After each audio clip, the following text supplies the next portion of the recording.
Hello എല്ലാവർക്കും നമ്മുടെ പുതിയൊരു വീഡിയോയിലേക്ക് സ്വാഗതം. ഞാനിപ്പോൾ ഈ പോകാനായിട്ട് ഒരുങ്ങിയിരിക്കുന്ന എവിടെയാണെന്ന് നിങ്ങൾക്ക് മനസ്സിലായി കാണുമല്ലോ. ഞാൻ തിരിച്ചെൻ്റെ വീട്ടിലേക്ക് തന്നെ പോവാണ്. 2 ദിവസത്തെ താമരക്കുളത്തെ താമസത്തിന് ശേഷം ഞാൻ തിരിച്ച് ചുണക്കരയിലോട്ട് തന്നെ പോവാണ്. അപ്പോൾ ഞാൻ പോകുന്നതിന് കാരണമാണ് എൻ്റെ ചേച്ചിയുടെ കൈക്ക് ഒരു വേദനയുണ്ടായിരുന്നു. അപ്പോൾ അത് ഓർത്തോയെ കാണിച്ചതിന് കയ്യിൽ ബെൽറ്റൊക്കെ ഇടിച്ചു. അപ്പോൾ കുഞ്ഞിനെ എടുക്കാനൊക്കെ ബുദ്ധിമുട്ടുണ്ട്. അതുകൊണ്ടാണ് ഞാൻ തിരിച്ച് പോകുന്നത്. അപ്പോൾ പിന്നെ അവൾക്ക് ബെൽറ്റ് ഇട്ടപ്പോൾ പറയണ്ടല്ലോ, ഞാനിനി 10 ദിവസത്തേക്ക് ചുണക്കരയിൽ തന്നെ ഉണ്ട്. നമ്മൾ വന്ന വഴി തന്നെ അയ്യപ്പാടെ പതിവായിട്ട് ബേക്കറി കയറിയിട്ട് കിറ്റ്കാറ്റും കാര്യങ്ങളൊക്കെ വാങ്ങിച്ചിട്ടുണ്ടായിരുന്നു. അങ്ങനെ നമ്മുടെ വീടിൻ്റെ തൊട്ടടുത്തുള്ള ജംഗ്ഷനിലെത്തി നമ്മുടെ വീട്ടിലെത്തുന്നത്. അപ്പോൾ നമ്മുടെ കുഞ്ഞാപ്പിയാന്നെ കിടന്ന് തൊട്ടിക്കളിയാണ്. ഇതാണ് അയാൾക്ക് 28-ന് ഗിഫ്റ്റ് കിട്ടിയ തൊട്ടിയാണ് കേട്ടോ.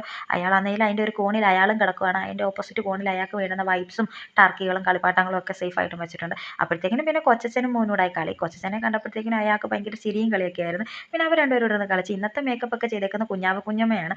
അതാണ് ഇത്ര വലിയ പൊട്ടൊക്കെ ഇരിക്കുന്നത്. പിന്നൊന്നും പറയണ്ടല്ലോ, ഞാൻ ചേട്ടൻ്റെ കയ്യിൽ നിന്ന് വാങ്ങിച്ചിട്ട് ഞാൻ കുറേ നേരം വെച്ച് കുഞ്ചിച്ചിട്ടുണ്ടായിരുന്നു. 2 ദിവസം മാറിയെന്നെങ്കിൽ എനിക്കൊരു 2 ആഴ്ച കൂട്ടാണ് അയാൾ എൻ്റെ കൈ കിട്ടിയപ്പോൾ.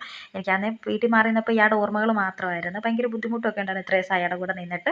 തിരിച്ച് വീട്ടിൽ പോയി. അങ്ങനെ ഇത്തപ്പോഴും നമ്മുടെ സ്ഥാനാർത്ഥിയും കൊണ്ടുള്ള വാഹനഘോഷയാത്രയൊക്കെ വന്നിട്ടുണ്ടായിരുന്നു. അപ്പോൾ അയ്യപ്പ അന്ന് അപ്പൂപ്പാടെ കൂടെ മുമ്പേ പോയി നിൽപ്പുണ്ട്. അപ്പോൾ അച്ഛൻ്റെ പരിചയക്കാരെയൊക്കെ അച്ഛൻ കൈവൊക്കെ കാണിക്കുമ്പോൾ അയാളും അതുകൂട്ട് തന്നെ അവരെ കൈവൊക്കെ കാണിക്കായിരുന്നു. പിന്നെ സ്ഥാനാർത്ഥിയെ അച്ഛൻ കൈവൊക്കെ കാണിച്ചപ്പോൾ അയാളും കൈവൊക്കെ കാണിക്കുന്നുണ്ടായിരുന്നു. അതിനുശേഷം വന്ന വണ്ടികളും അയ്യപ്പ കൈവൊക്കെ അപ്പൂപ്പൻ കൈവൊക്കെ കാണിക്കാതെ തന്നെ അയ്യപ്പൻ കൈവൊക്കെ കാണിക്കുമായിരുന്നു. അങ്ങനെ ഒത്തിരി വണ്ടികളൊക്കെ വന്നപ്പോൾ അയാൾ ഇങ്ങനെ കൈവൊക്കെ കാണിച്ചിട്ടുണ്ടായിരുന്നു. പിന്നെ നമ്മൾ നേരെ വീട്ടിൽ വന്നിട്ടുണ്ടായിരുന്നു. ചോറിനാണെങ്കിൽ മോരും മീൻ വറുത്തതും തോരനായിരുന്നു. ഞാൻ തോരൻ എടുത്തില്ല, ചോറും മീൻ വറുത്തതും കൂട്ടി കഴിച്ചിട്ടുണ്ടായിരുന്നു. പിന്നെ ഞാനും ശിവായും അയ്യപ്പായോടൊക്കെയാണ് കിടന്നുറങ്ങിയത്. ചേട്ടൻ ഞങ്ങളെ കൊണ്ടാക്കിയിട്ട് തിരിച്ച് വീട്ടിൽ പോയിട്ടുണ്ടായിരുന്നു. അപ്പോൾ നമ്മുടെ ഇന്നത്തെ വീഡിയോ ഇത്രയുള്ളൂ. ഇഷ്ടപ്പെടുകയാണെങ്കിൽ സബ്സ്ക്രൈബ് ചെയ്ത് കൂടെ കൂടണേ. അപ്പോൾ ഓക്കെ, ബൈ.